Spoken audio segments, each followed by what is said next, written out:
All right, welcome. Today we're going to dive into something that, let's be honest, can feel a bit overwhelming for most of us, a legal document. We're going to decode this thing piece by piece. So you look at this, and what do you see, right? It's just a wall of text. It's got all these official seals, signatures. It's designed to look important and, frankly, a little intimidating.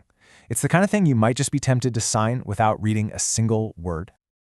But here's the thing. Hidden in all that formality, there's actually a story.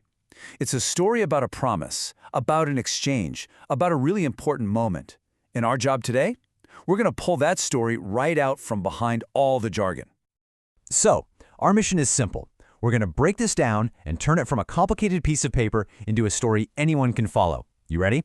Let's get into it. Okay, so first things first. How do we even know this document is legit? Well, the answer is sitting right there at the top with that stamp of approval. This all comes back to a law called the Indian Stamp Act. The easiest way to think about it is like a government fee, a tax you have to pay to make certain agreements legally official. Without it, that agreement might not be worth the paper it's printed on in court. And that certificate you see right at the top, that's basically the receipt. It's the proof that says, yep, the stamp duty was paid. This is our very first signal that we're looking at a formal, legally binding document, and not just some casual IOU. All right, now we get to the heart of it all. This is the section that answers the biggest questions.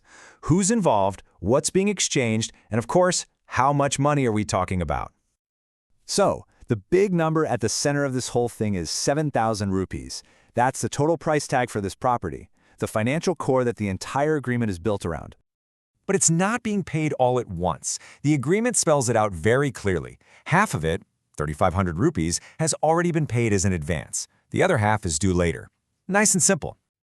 And what exactly is being sold for this money? The text is super specific here. This is an agreement for the sale of plot number 247. By naming the asset so clearly, there's no room for confusion. This right here is the what of our story. So, how does a simple piece of paper actually move ownership of something real, like land? Well, it all comes down to the declaration. A few carefully chosen words that legally change everything. This slide lays out that change perfectly.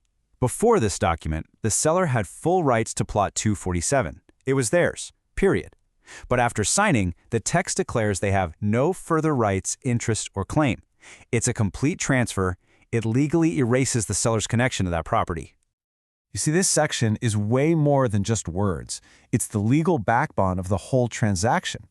This is the binding promise that makes the deal final and irreversible.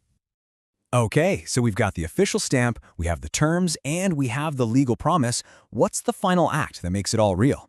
The signature. Yup, this signature. That simple mark, that personal seal of approval, is what activates the entire agreement. It's the exact moment the seller formally says, I agree to every single word on this page. And right there, next to the signature, you see the date, October 26th, 2023. This date is crucial. It basically freezes the agreement in time. It marks the precise moment that the legal transfer was officially set in motion. You know, it's interesting to see how a document can have different layers to its history. On the left, there's the formal, final signature, but on the right, you see other handwritten notes. Each mark tells a part of the document's journey, from informal jottings to the final binding seal. And that's it. The story of this document, totally decoded. It starts with an official stamp to prove it's legit. It outlines a clear deal for plot 247. It holds a binding promise where the seller gives up all rights. And it's all sealed with a final signature. The complex paper just became a clear story. And that kind of leaves me with one last thought for you. From a lease to a job contract, what's the most important document you've ever signed? And did you really know the full story it was telling? Something to think about. Thanks for watching.